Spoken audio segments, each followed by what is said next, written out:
রাজনীতিতে আর ফিরবেন না শেখ হাসিনা, বিবিসিকে এমনটাই জানিয়েছেন তার ছেলে সজীব ওয়াজেদ জয়।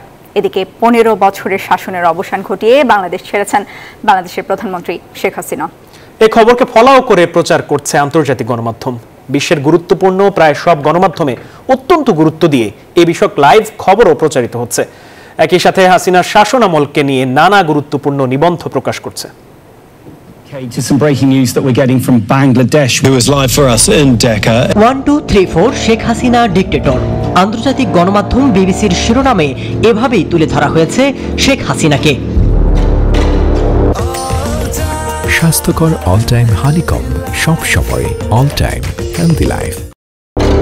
সোমবার ব্যাপক বিক্ষোভ আর ছাত্র আন্দোলনের মুখে পদত্যাগ করতে বাধ্য হন তিনি। ব্রিটিশ সংবাদ মাধ্যম বিবিসি খবরটি নিয়ে লাইভ করেছে। তারা শিরোনাম করেছে, দেশ ছেড়েছেন প্রধানমন্ত্রী শেখ হাসিনা।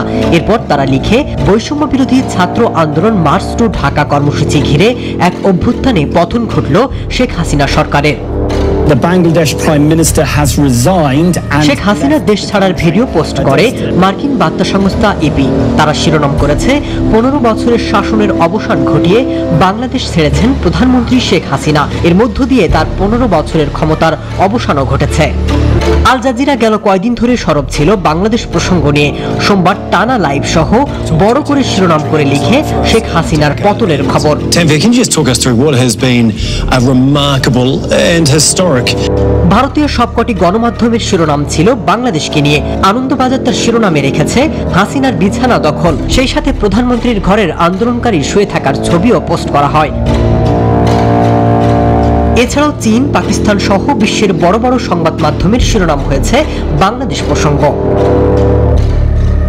মাসুদ রানা, নিউজ 24।